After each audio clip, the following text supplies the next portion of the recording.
the upscale restaurant I was invited to by Jennifer. Before eating, I went to the restroom. As I was about to return to the private room, I faintly heard Jennifer's voice through the slightly opened sliding door. "Yeah, Mike, he makes over $100,000 a year, but he's so stingy." She seemed to be complaining to someone on the phone. "The wife doesn't have inheritance rights?" "I know. But what belongs to the in-laws belongs to the wife. If he's hoarding it, I guess I'll have to use it." I was shocked. I thought she was cheerful and bubbly, completely opposite to me, but I wanted to get along. I started to feel sorry for thinking that way. The more I thought about it, the angrier I got. Unforgivable. I bit my lip. I'm gonna expose all the sneaky things she's been doing. You better brace yourself. My name is Susan. I'm a 67-year-old homemaker. I worked part-time for many years but retired after getting seriously ill. With the inheritance from my husband, who passed away 5 years ago, and my pension, I can live comfortably as long as I don't indulge too much. Now, I attend my choir hobby group 3 times a week and find joy in tending to my garden in between. I was worried about my son being single, but last year, he married Jennifer, whom he met at a city mixer. She's a bit flashy but a cheerful and beautiful woman. Turns out, they had secretly been dating for about a year. To my surprise, she proposed to Mike, saying, "I fell for your sincere personality. Let's get married." Mike works for a major company and earns well, so he gladly accepted Jennifer's wish to quit her job after getting married. Once they have a child and need money for education, Jennifer plans to work part-time again. They're both in their 30s. I thought they were cutting it close if they wanted to have kids, but I held my tongue, thinking they must have their reasons. Living about a 15-minute drive away in a condo, they visit during holidays and extended weekends. They help with yard work, accompany me on shopping trips, and even visit our ancestors' graves, which is a huge help. I believed our relationship would continue at this comfortable distance. Well, until that incident happened. I heard that Jennifer's hobby is trying out different eateries. Given her slender figure and pretty face, it's hard to imagine, but she says she has a metabolism where she doesn't gain weight and she frequently visits trendy spots she finds on social media and enjoys lunches at famous hotels. A full-time homemaker, and her hobby is dining out? Is she spending the money my son earns on transportation and meals? Such thoughts crossed my mind, but then I thought maybe she's using her own savings, so I refrained from prying too much. Then, about a month later, Jennifer invited me for lunch. We met directly at the venue and I followed her into a chic restaurant. This place was featured on a gourmet TV show. Their crab cream croquettes are to die for. Even celebrities have raved about it. Oh, that's a bummer. I can't eat it. When the waiter came to take our order and I opted for the pork cutlet sandwich set, a look of discomfort crossed Jennifer's face. "Susan, at your age, do you still have food preferences?" "No, I have a shellfish allergy." "Shell, what?" Jennifer's fake eyelashes fluttered as she opened her eyes wide in surprise. "I'm allergic to things like crab and shrimp. If I eat them, I get hives or stomach aches. It started suddenly when I became an adult." "Can't you just keep eating and eventually get over it?" "No way. If I have a severe reaction, it could be life-threatening." "Oh, sounds like a hassle." I was irked by Jennifer's comment, but more than that, I was dumbfounded by her lack of knowledge. I assumed someone from the younger generation would be more informed. Maybe she's uninformed because she doesn't have kids. However, that wasn't the end of it. It seemed like Jennifer had no intention of remembering my allergy. Despite mentioning it multiple times, she'd forget and offer me dishes with crab or shrimp. Once, during a meal out with my son included, she tried to order a shrimp fry set on my behalf, and another time, she served shrimp gratin when I visited her home. "Jennifer, remember my mom has a shellfish allergy. She can't eat crab or shrimp." When Mike would gently remind her, Jennifer would look sad, her eyebrows drooping, and let out a sigh. "I made it especially for Susan." "I'm sorry. I'll eat it later." Such conversations became a regular occurrence. And every time as I was leaving, Mike would apologize. "I'm sorry, Mom. Jennifer's forgetful. I owe her so much for her cheerful personality, so it's hard to confront her." I was like, I'm the one who should apologize. When Mike apologizes to me, I just can't find it in me to complain.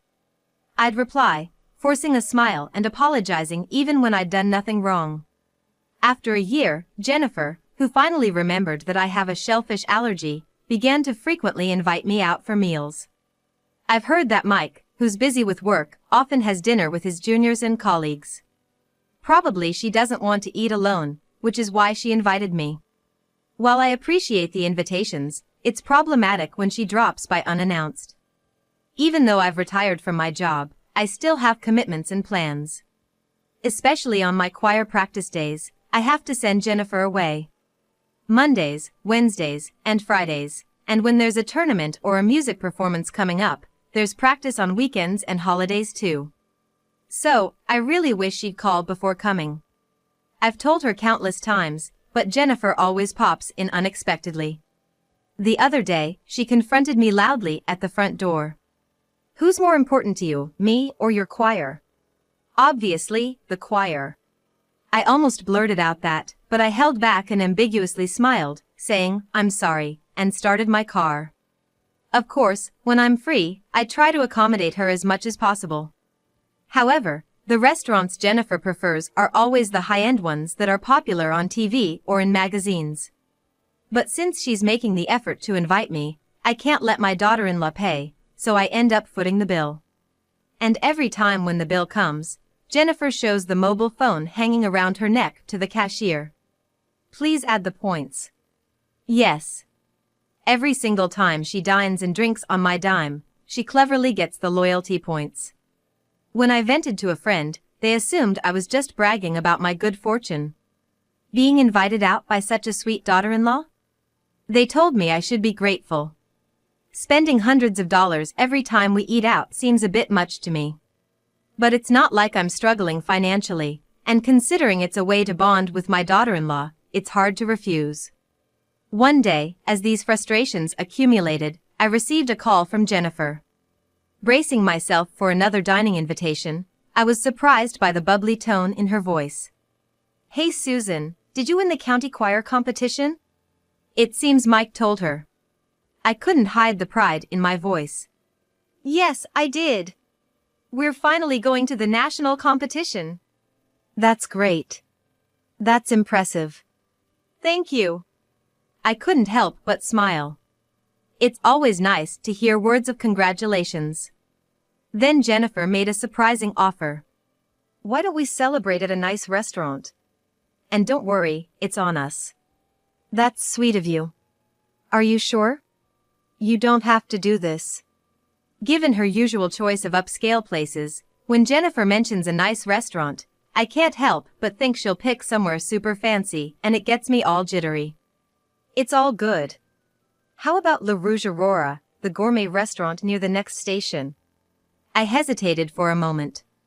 Sensing that, Jennifer said with a chuckle, "They don't just have crab dishes there. I've heard from friends that their French cuisine is exquisite. I'll send you some pictures now, let me know what you think." All right. My phone dinged as Jennifer sent over the images. My eyes widened in delight. Escargots in garlic butter, duck confit, and steak frites with béarnaise sauce.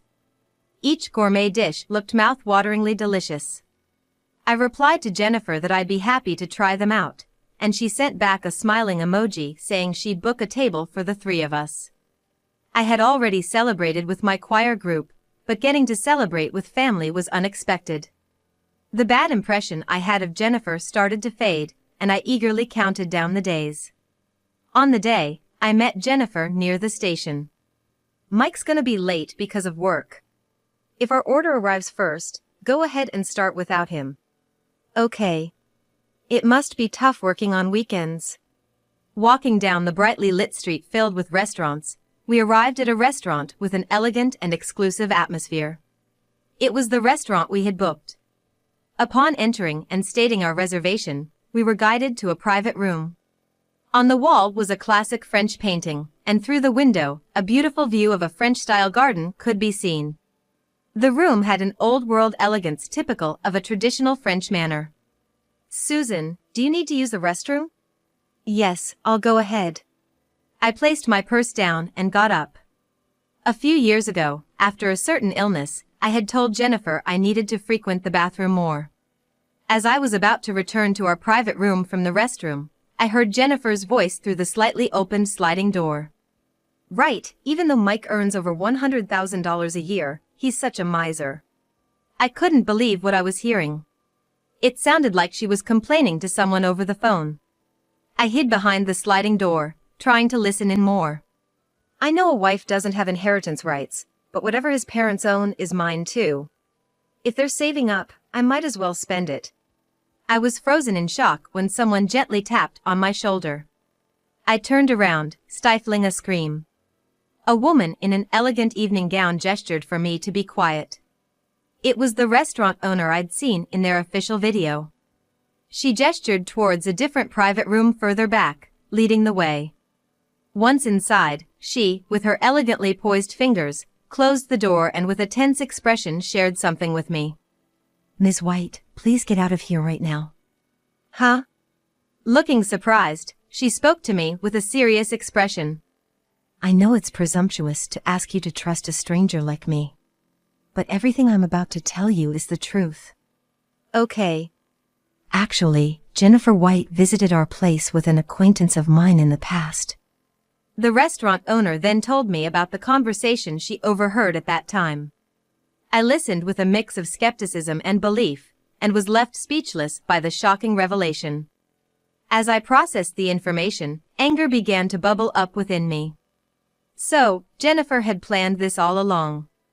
Unforgivable. I bit my lip. I'm gonna expose everything she's been doing behind the scenes. She better be ready. Still shaken by the restaurant owner's story, I left my private room, headed straight for the entrance, and walked out.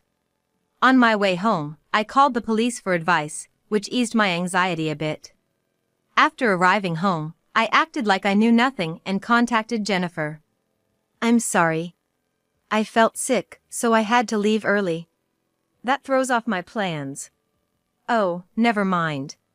Her hurried attempt to play it off convinced me that the restaurant owner's words must be true.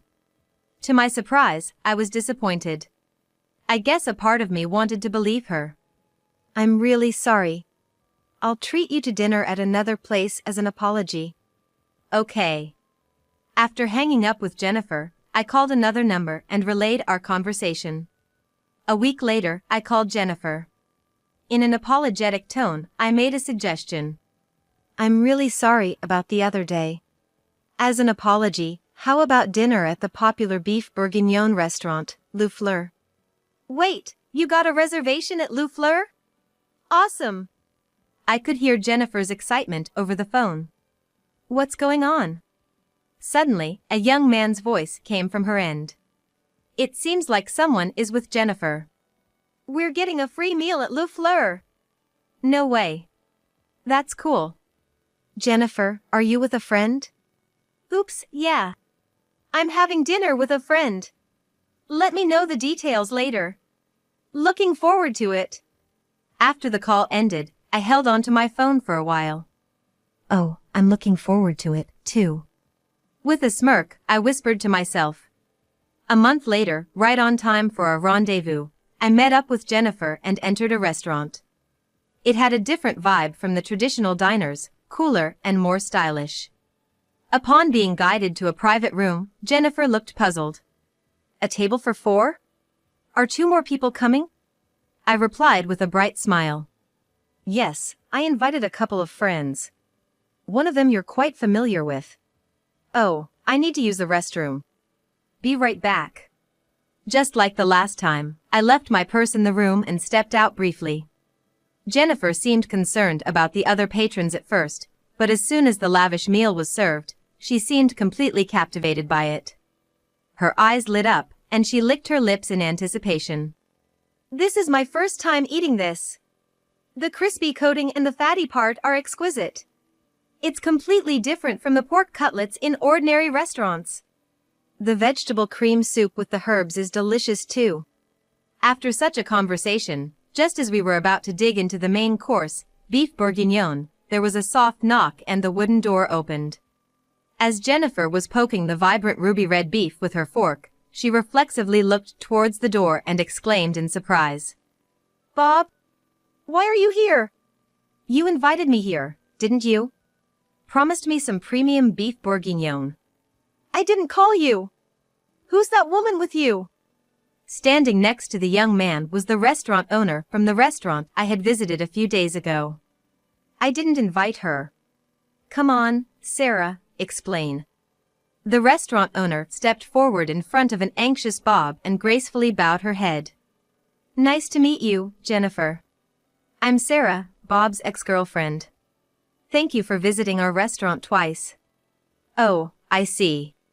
You're the restaurant owner from that place we went to the other day." "Yes, I invited Bob." "Oh, and what does an ex want?"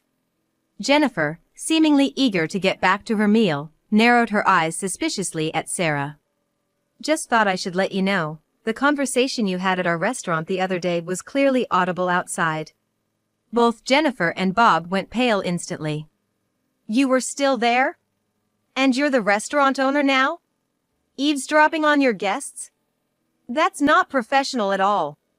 "I was just going to close the slightly ajar door when I overheard some dangerous talk." "You're as careless as ever." In front of the flustered pair, Sarah took out her cell phone and played a recording. Jennifer and Bob's conversation played through the static.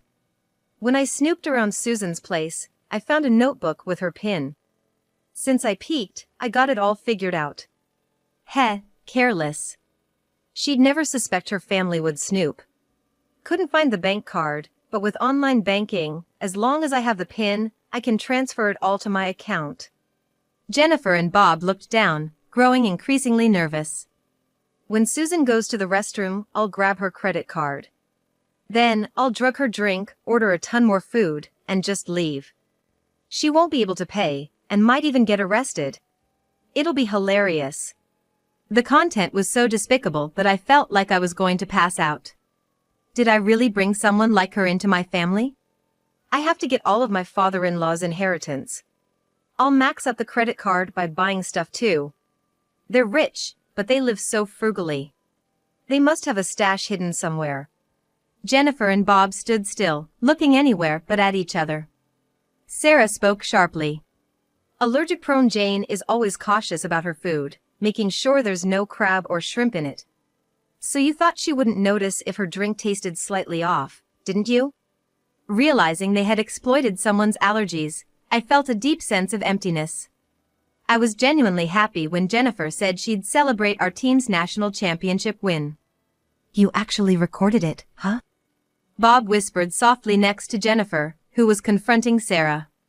"You can't just record a customer's conversation. That's an invasion of privacy. It was to prevent fraud. I didn't want you guys scamming me out of money like you did with Bob."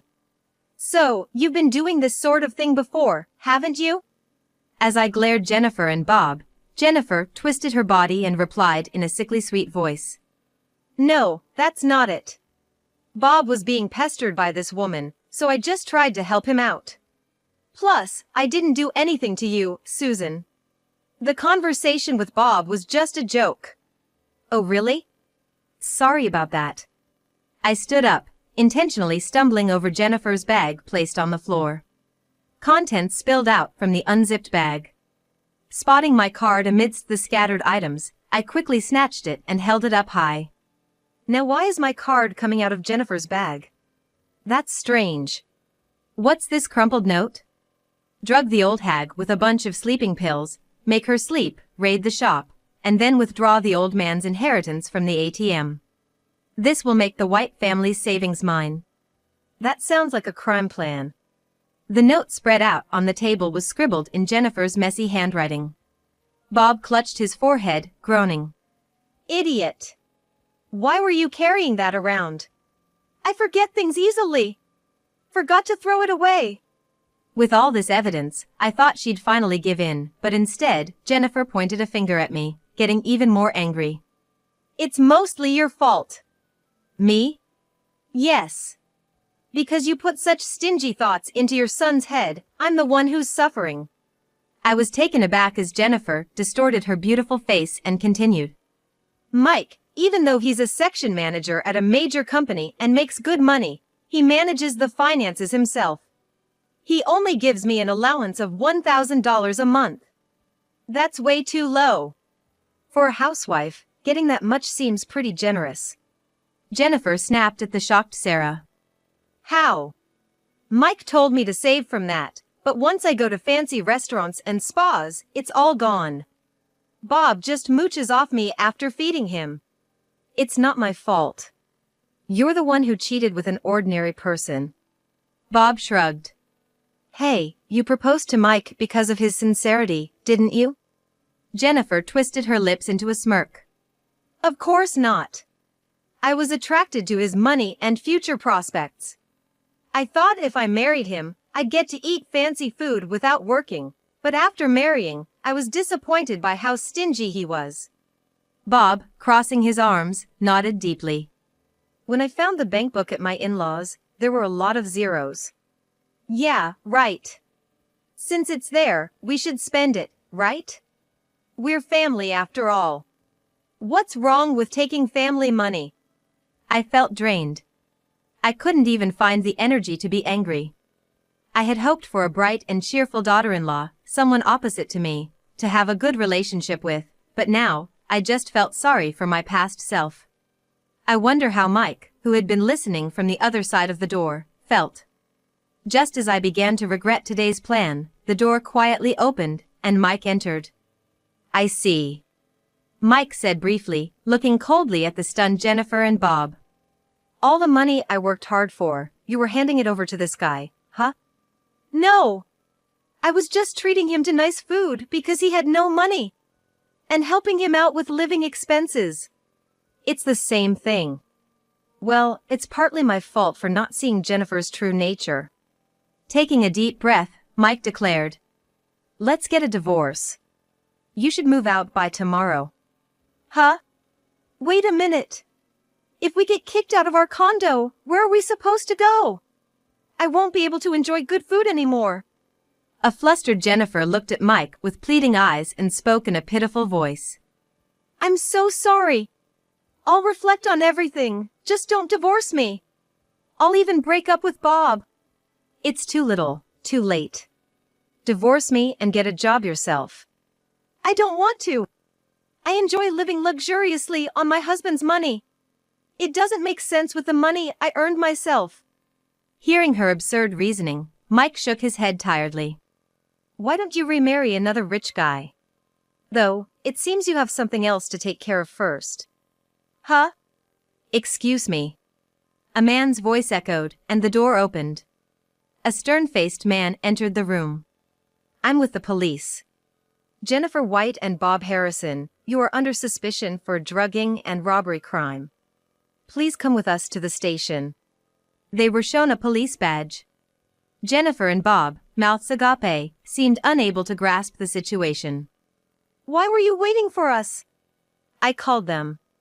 Both of you just attempted it this time, but it seems you might have more crimes up your sleeves. We need to check the recording on your phone, if you could please hand it over. Neither Jennifer nor Bob had the courage to argue with the detective and were escorted out quietly. I went to apologize to the restaurant staff and the manager for causing a commotion. Actually, I had reserved the entire place so as not to disturb other guests.